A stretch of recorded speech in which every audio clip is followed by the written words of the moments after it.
Hello दोस्तों, नमस्कार। मैं राहुल अहिरवार। स्वागत है आप सभी का मास्टरमाइंड कोचिंग क्लासेस की यूट्यूब चैनल पर। दोस्तों, आज मैं आपके लिए अर्थव्यवस्था एवं इसके विकास का इतिहास यानी कि एक वीडियो लेकर आया हूं, जो सब्जेक्ट सामाजिक विज्ञान में अर्थव्यवस्था एवं इसके विकास का इतिहास से संबंधित क्वेश्चन है।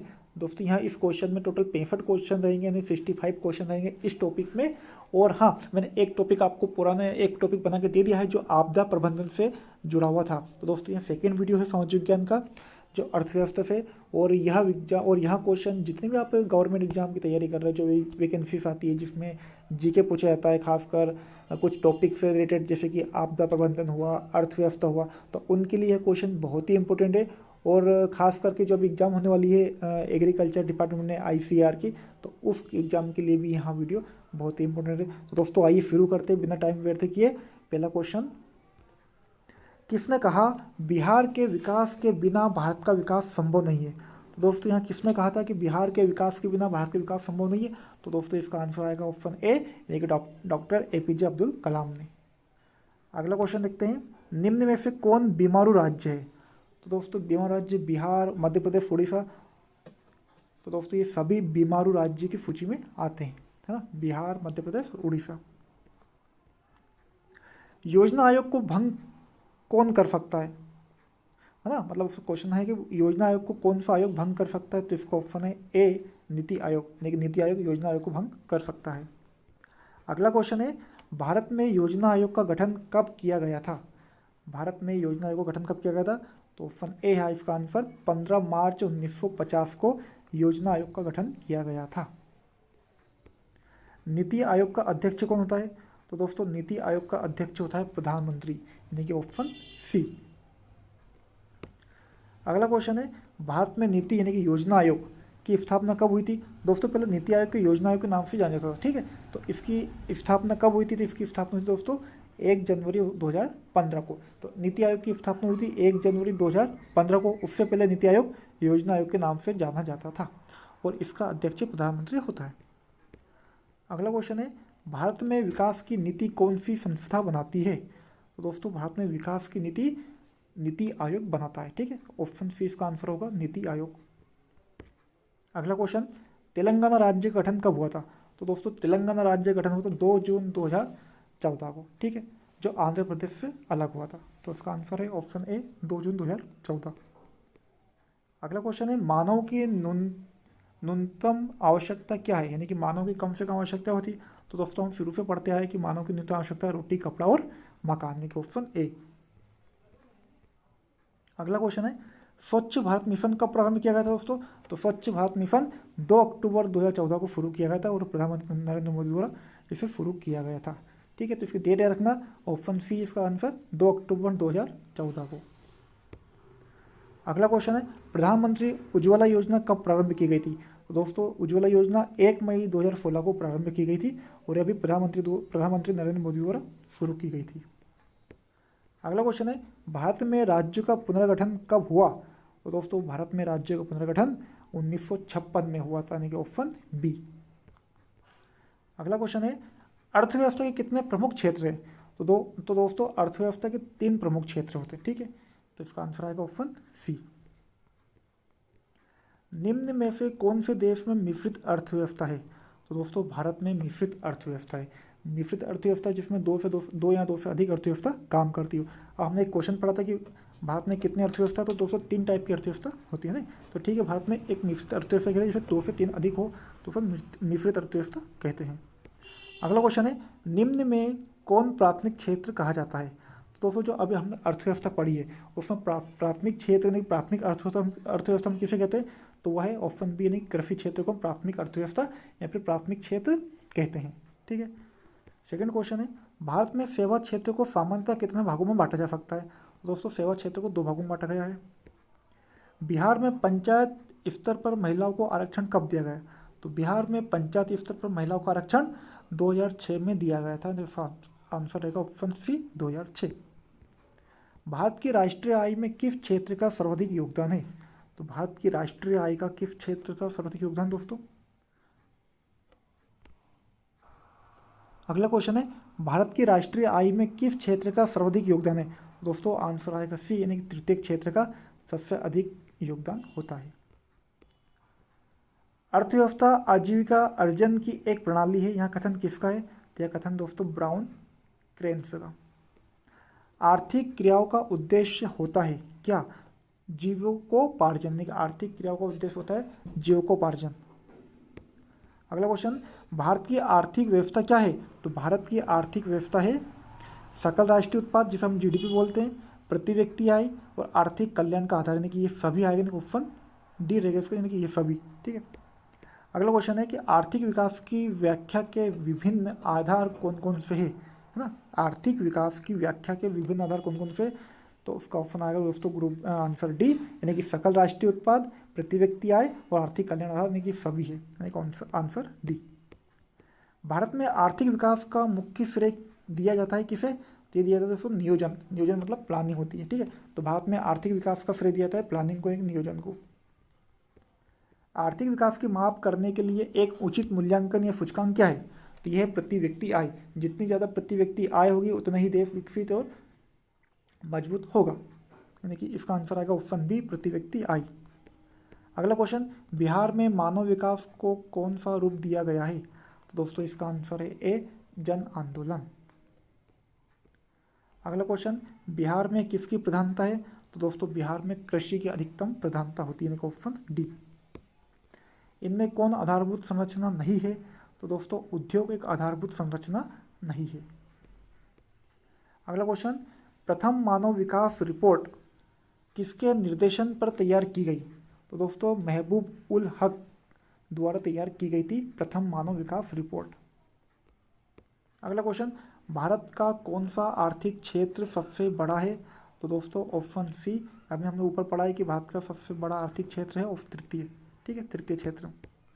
किस क्षेत्र को द्वितीय क्षेत्र कहा जाता है दोस्तों? तो इसका आंसर आएगा सी, यानी कि उद्योग क्षेत्र को द्वितीय क्षेत्र कहा जाता है। हमने पहले पढ़ा था कि प्रथम क्षेत्र कृषि कहा जाता है और उद्योग को द्वितीय क्षेत्र कहा गया है। अगला, भारत की जनसंख्या 2011 की जनगणना के अनुसार कितनी है? तो दोस्तों हम 2011 से हम बोलते हैं कि 125 करोड़ जनसंख्या, 125 है ना, 100 करोड़ बोलते आ रहे। तो ऐसा तो नहीं है कि 100 करोड़ होगी, मतलब 125 करोड़ के लगभग होगी, यानी कि ऑप्शन सी रहेगा इसका 121.02 करोड़। वर्तमान में बिहार की साक्षरता दर कितनी है? तो वर्तमान में बिहार की साक्षरता दर है दोस्तों 73.39%, यानी 73.39%। अगला क्वेश्चन, बिहार प्रांत का गठन कब हुआ था?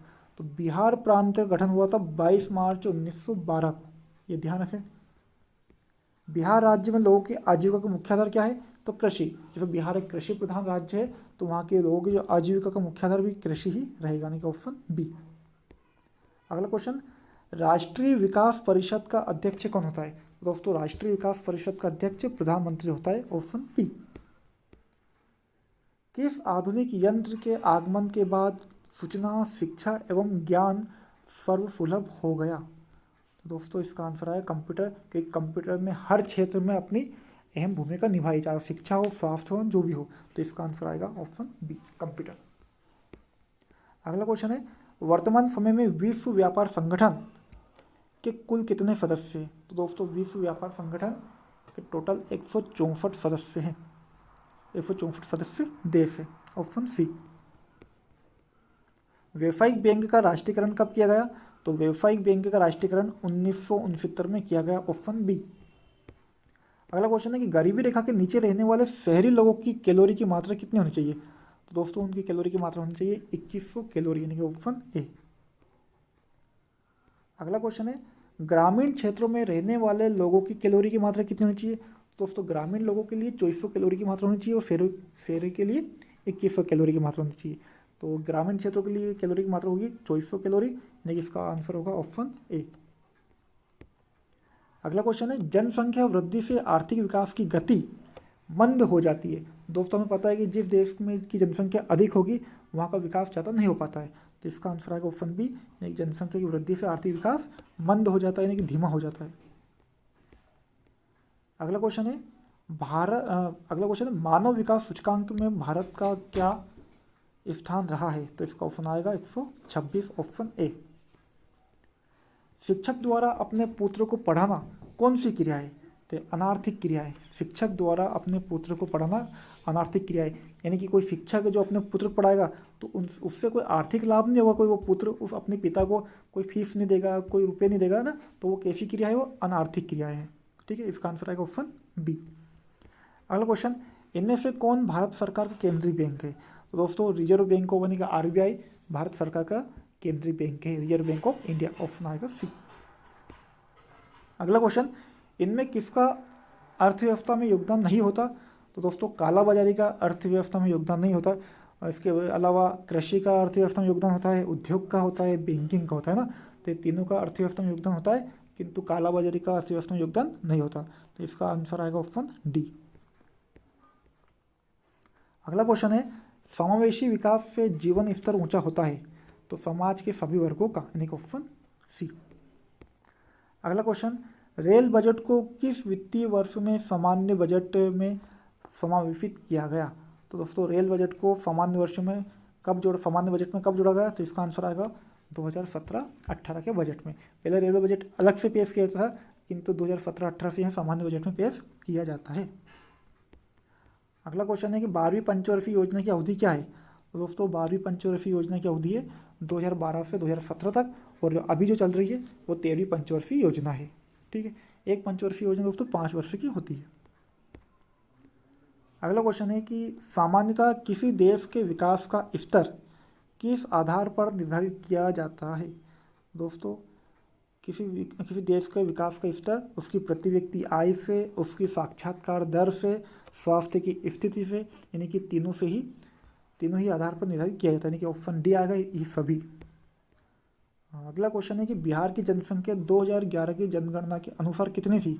दोस्तों बिहार की जनसंख्या थी 10,38,04,637। ठीक है, ये डिजिट हम याद रख सकते हैं।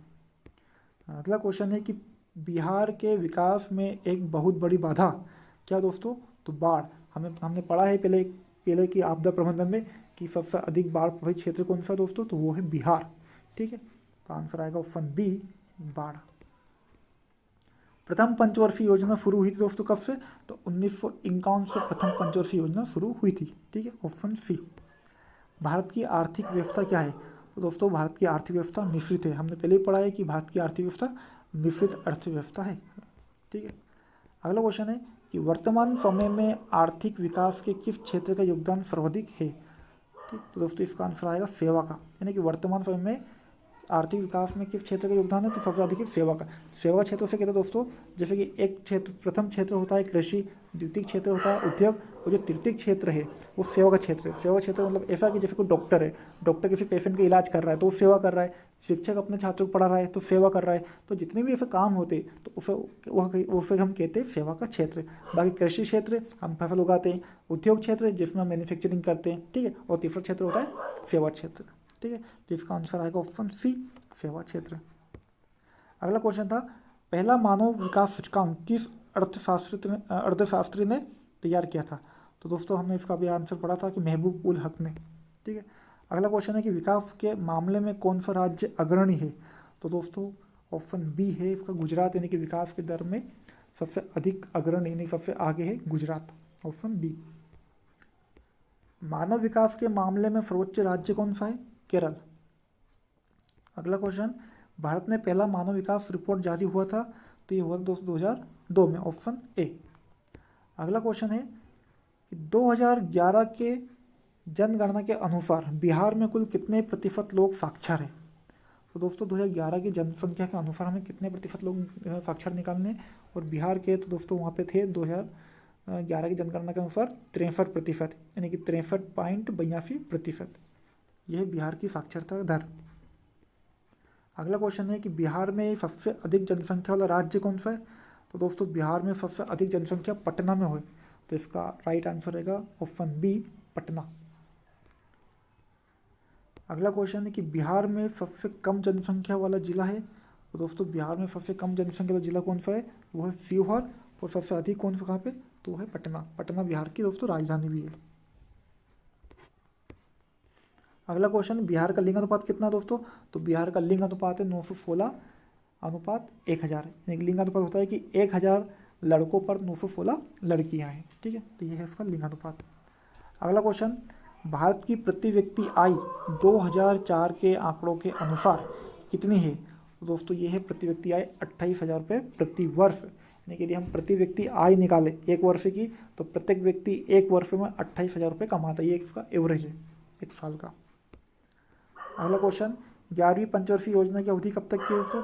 तो 11वीं पंचवर्षीय की योजना थी दोस्तों 2007 से लेकर 2012 तक, और 12वीं 2012 से 17, और अभी जो चल रही है वो 13वीं पंचवर्षीय योजना है। ठीक है, तो 11वीं पंचवर्षीय योजना की अवधि है 2007 से लेकर 2012, यानी कि आपका आंसर रहेगा ग्रुप ऑप्शन डी।